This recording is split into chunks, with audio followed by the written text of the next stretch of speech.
ఓం శుక్లాం వరధరం విష్ణుం శశివర్ణం చతుర్భుజం ప్రసన్నవదనం ధ్యాయేత్ సర్వవిఘ్నోపశాంతయే.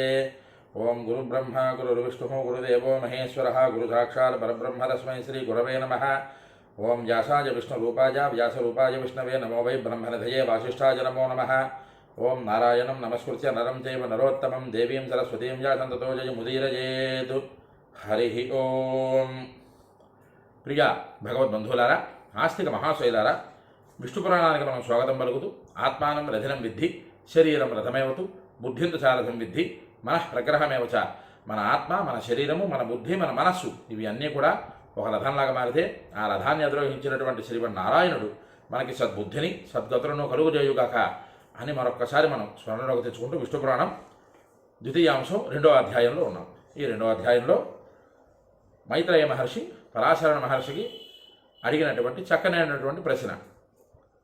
పరిప్రశ్నైన సేవజ, సమాధానం సంపూర్ణంగా రాబట్టుకోవాలి అంటే గురువుగారికి అడగవలసిన విధంగా ప్రశ్న అడిగితే ఆయన అమృత వర్షం కురిపిస్తారు సమాధానం రూపంలో. అలాంటి అమృత వర్షాన్ని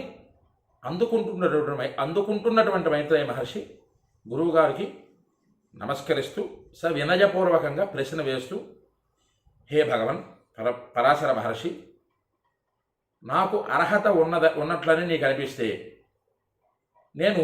నీవు అర్హుడవు అని నమ్మి నీకు ప్రశ్న వేస్తున్నాను. ఏమిటా ప్రశ్న? భూగోళము గురించి నాకు వర్ణన కావాలి. భూగోళ వర్ణన ఎలా జరుగుతున్నది, అలాగే భూమండలం గురించి పూర్తి వివరాలు తెలుసుకోవాలని కోరుకుంటున్నాను. ఎన్ని ద్వీపాలు ఉన్నాయి, ఎన్ని సముద్రాలు ఉన్నాయి, ఎన్ని పర్వతాలు ఉన్నాయి, ఈ వనాలు ఎన్నున్నాయి, నదులు ఎన్నున్నాయి, అలాగే దేవతల పురాలు పేర్లు ఏమిటి, వీటన్నింటి గురించి కూడా నాకు సమగ్రంగా సావధానంగా నాకు సమాధానం చెప్పు. నేను సావధాన చిత్తుడనై వింటాను. నేను అడిగినటువంటి ప్రశ్న, ఆ ప్రశ్న వేయడానికి నేను అర్హుడనైతే నీ దగ్గర నుంచి నేను సమాధానం వినడానికి అర్హత నాకు ఉన్నట్లని నీకు అనిపిస్తే నీవు ఆ సమాధానం చెప్పగలిగేటటువంటి అర్హుడవు అని నేను నీకు ప్రశ్న వేస్తున్నాను అని మైత్రేయ మహర్షి గురువుగారికి అడగగానే గురువుగారు పరాశర మహర్షి అద్భుతమైనటువంటి వివరణ చెబుతూ, జంబూ ద్వీపం దగ్గర నుంచి పుష్కర ద్వీపం వరకు 7 ద్వీపాలు ఉన్నాయి సుమా అని మొట్టమొదటిగా ద్వీపాల గురించి ఉటంకించారు. అంతేకాదు, ఎవరికైనా సరే భూమండలం గురించి వర్ణన ఇవ్వాలి అంటే దాన్ని అర్థం చేసుకోవాలంటే కనీసం 100 ఏండ్లైనా పడుతుంది. 100 సంవత్సరాలైనా భూమండల వర్ణనం గురించి చెప్పాలంటే పడుతుంది. అది అర్థం చేసుకోవడం కూడా చాలా క్లేశమైనటువంటి పరిస్థితి. ఎందుకంటే కిందటి వీడియోలో ఆపుకున్న శ్లోకం దగ్గర నుంచి మనం మొదలు పెట్టుకుందాం. ఎందుకు ఆ పరాశరుడు వారు చెప్పారంటే, భూగోళ వర్ణనము, భూమి చుట్టూ ఉండేటటువంటి ద్వీపాలు, నదులు, సముద్రాలు, దేవతల పురాలు, అలాగే ఇవి ఎన్నేసి ఉన్నాయో వాటి వివరం చెప్పడమే క్లేశముగా ఉంటుంది, మనకు అర్థం కావడం ఇంకా క్లేశముగా ఉంటుంది. అందుకు దాన్ని అర్థం చేసుకునేటటువంటి మనస్సు కలిగినటువంటి వాడికి దీని వివరం పూర్తిగా అర్థమవుతుంది. అయినా నువ్వు అడిగావు కాబట్టి నేను విస్తృతంగా చెప్పడానికి ప్రయత్నం చేస్తున్నాను, కానీ విస్తృతంగా చెప్పడం సఖ్యం కానటువంటి ప్రశ్న ఇది అని ఆయన ప్రశ్నకి సమాధానం చెబుతూ, జంబూ ద్వీపం, లక్షద్వీపము, శాఖద్వీపము, శాల్మలయ ద్వీపము, కుశద్వీపము, క్రౌంచ ద్వీపము, అలాగే 7వదైనటువంటి పుష్కర ద్వీపము, ఈ ద్వీపాలు ఉన్నాయి సుమా అని చెబుతూ కిందటి వీడియోలో చెప్పుకున్నటువంటి శ్లోకం ఏమిటయ్యా? ఏతే ద్వీపాః సముద్రైస్తు సప్తాభిరావృతాః లవనేషు సర్పి దధి దుగ్ధ జలై సమం. ఒక్కొక్క ద్వీపానికి, మొత్తం 7 ద్వీపాలు కదా, ఒక్కొక్క ద్వీపానికి 7 సముద్రాలు చుట్టబడి ఉన్నాయి. ఆ ద్వీపానికి చుట్టూరా 7 సముద్రాలు ఉన్నాయి అంటూ ఆ సముద్రాల పేర్లు చెబుతూ, ద్వీపాలు ఎన్నున్నాయి, సముద్రాలు ఎన్నున్నాయి అని అడిగారు కదా మైత్రేయ మహర్షి. దానికి సమాధానంగా పరాశరుడు వారు చెబుతూ, లవణ, ఇక్షు, సుర, సర్పి, దధి, దుగ్ధ, జలై. ఇలాగా లవణము అంటే ఉప్పు సముద్రం దగ్గర నుంచి, ఇక్షు సముద్రం అంటే చెరకు రసంతో కూడుకున్నటువంటి సముద్రము, అలాగే సురా సముద్రము, ఘృత సముద్రం అంటే నెయ్యి సముద్రం, అది దధి సముద్రం అంటే పెరుగు సముద్రము, దుగ్ధ సముద్రం అంటే పాల సముద్రము, జలార్ణం అంటే మంచినీళ్ళ సముద్రము. ఇవి 7 రకాలుగా ఉన్నాయి సుమా అని చెబుతూ, ఈ 7 సముద్రాలు ఒక్కొక్క ద్వీపానికి, అంటే 7 ద్వీపాలు కదా, ఒక్కొక్క ద్వీపానికి 7 సముద్రాలు చుట్టూతా ఉన్నాయి. అంటే 7 49 సముద్రాలు ఉన్నట్టుగా లెక్క మనకి వస్తుంది. అయితే ఈ లవణ సముద్రం దగ్గర నుంచి జలార్ణవం వరకు ఉన్నటువంటి సముద్రాలు 7 కూడా ప్రతి ఒక్క ద్వీపానికి చుట్టూరా 7 ఉన్నాయి అని చెబుతూ, ఇకపోతే జంబూద్వీపం తాలూకా విస్తీర్ణము, దాని వర్ణన గురించి చెబుతున్నారు. జంబూద్వీప సమస్థాన మేతేషాం మధ్య సంస్థిత తస్యాపి మేరు మైత్రేయ మధ్యే కనకపర్వత. ఓ మైత్రేయ మహర్షి, 7 ద్వీపాల మధ్యస్థమంలో జంబూద్వీపం ఉన్నది. 7 ద్వీపాల మధ్యస్థమంలో జంబూద్వీపము. ఈ జంబూద్వీపానికి చుట్టూ 7 సముద్రాలు. ఆ 7 సముద్రాల మధ్యస్థమంలో జంబూద్వీపము. దాని వైశాల్యము జంబూద్వీపం ఉన్నది. దానికి మధ్యలో బంగారు పర్వతమైనటువంటి మేరు పర్వతం ఉన్నది. ఆ మేరు పర్వతం తాలూకు వర్ణన చెబుతున్నారు ఇక్కడ చూడండి. 84 సహస్రో యోజనైరస్య చోచ్ఛ్రయ ప్రవిష్ట షోడశాధస్తాత్ 32 మూర్ధి విస్తృత. ఇక్కడ ఈ మేరుగిరి అంటే మేరు శిఖరము, మేరు పర్వతము, దాని ఎత్తు 84,000 యోజనాలు. 84 సహస్రో అంటే 84,000 యోజనాలతో ఆ మేరు పర్వతం ఉన్నది అంటూ, దాని క్రింద భాగము భూమిలో 16,000 యోజనాలు దిగి ఉన్నది. 84,000 యోజనాలు మీదకి ఆకాశం అంచుల వరకు తాకేటట్లుగా ఆ మేరు పర్వతం ఉన్నదంటూ, భూమి లోపల 16,000 యోజనాలతో ఆ మేరు పర్వతం ఉన్నది. ఇకపోతే ఆ మేరు పర్వతం తాలూక శిఖరం తాలూక వైశాల్యం 32,000 యోజనాలు. సరే, ఇక్కడ మనకి అర్థం అవ్వడం కష్టం. యోజనం అంటే దాని వివరం ఏమిటి, అసలు యోజనం అంటే ఎన్ని కిలోమీటర్లు అయితే ఒక యోజనం వస్తుంది, దీని వివరం ఎదరఘట్టంలో వచ్చే ఘట్టంలో మనం చెప్పుకుందాం. ఇక్కడ 32,000 యోజనాలు ఆ మేరు పర్వతం యొక్క శిఖరంకి ఉండేటటువంటి వైశాల్యము అంటూ, మూలే 16 సహస్రో విస్తారస్య చ సర్వశః భూపద్మస్యాస్య శైలేశ కర్ణికాకార సంస్థిత. దాని మూల వైశాల్యం అన్ని వైపులా 16,000 యోజనాలతో కూడి ఉన్నది. భూమి మీద ఉండేటటువంటి దాని మూలం ఎక్కడైతే ఉందో ఆ మూలం 16,000 యోజనాలు ఉన్నది. ఈ శైలేంద్రము అంటే ఈ మేరు పర్వతము భూమి అనేటటువంటి పద్మానికి కర్ణిక యొక్క ఆకారంలో కనిపిస్తూ ఉంటుంది. ఇక్కడ ఈ పదం జాగ్రత్తగా పట్టుకోండి. కర్ణికాకారము అన్నదాం ఏమిటి అర్థము? భూమి పద్మము, మనం శతపత్ర కమలం అనుకుందాం. 100 ఆకులు పువ్వు ఉండేటటువంటి ఆ కమలంలో మధ్యస్థమంలో ఉండేటటువంటిది ఈ మేరు పర్వతం. అది ఎలా ఉన్నది? కర్ణిక అంటే దద్దు అంటాం తెలుగు భాష. మనకు మ్యాక్సిమం ఈ రోజుల్లో అర్థమయ్యేటటువంటి భాష కాదు ఇది. కర్ణిక అంటే దద్దు అంటే మూలము కాడ కింద నుంచి పుడితే ఆ కాడలోంచి శతపత్ర కమలం ఉద్భవిస్తుంది. ఈ శతపత్ర కమలానికి మధ్యలో ఉండేటటువంటి మూలం ఏదైతే ఉందో దాన్ని దద్దు అంటారు. కర్ణిక ఆకారంగా ఆ మేరు పర్వతం ఉన్నట్లుగా కనిపిస్తుంది మనకి అని చెప్తున్నారు ఇక్కడ.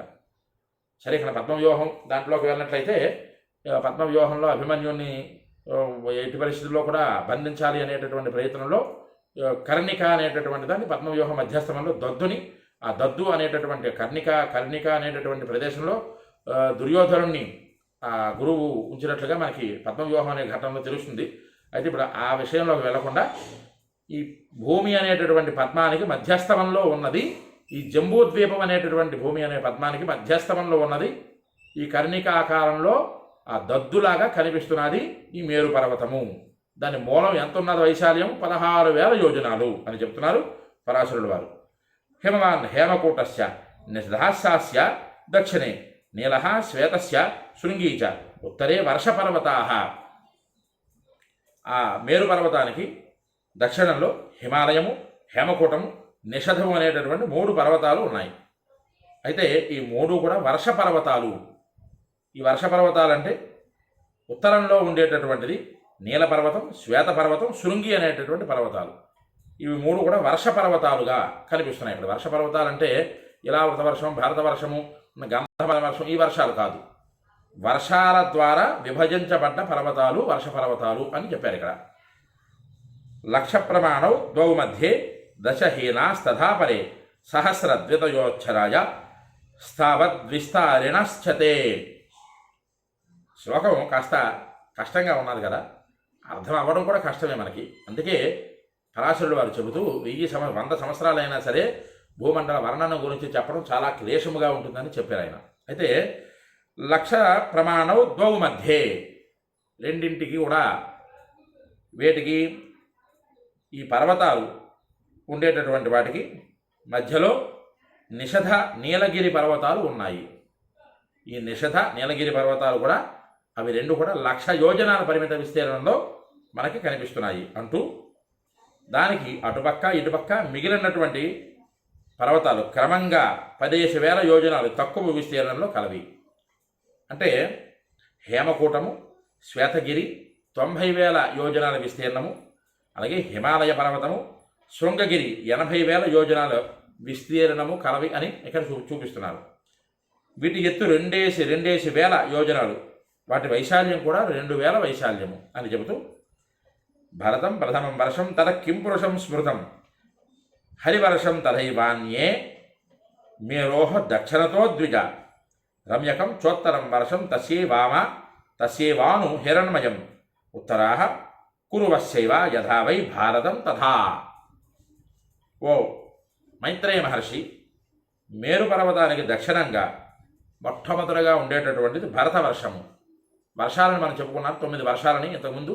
అదే భరత వర్షము, కింపురుషము, అలాగే హరివర్షము, అలాగే మేరు పర్వతానికి ఉత్తర పక్క రమ్యక వర్షము, దాని తర్వాత హిరణ్మయక వర్షము, ఆ పైన ఉత్తరకు కురు వర్షము ఉన్నాయి. ఇవి ఆకాశంలో భారత వర్షం వంటి విస్తీర్ణంలో కూడా అలాగే కనిపిస్తూ ఉన్నాయి అని మొత్తం 9 రకాలు, 9 కాదు మొత్తం 7 వర్షాలు అని ఈ 7 వర్షాల వివరం కూడా ఇక్కడ ఇస్తూ, ఇంకా ఎదరఘట్టంలోకి వెళ్ళినట్లయితే నవసాహస్రమేకైక మేతేషాం ద్విజసత్తమ ఇలావృతంచ తన్మధ్యే సావర్ణో మేరు రుచ్ఛిత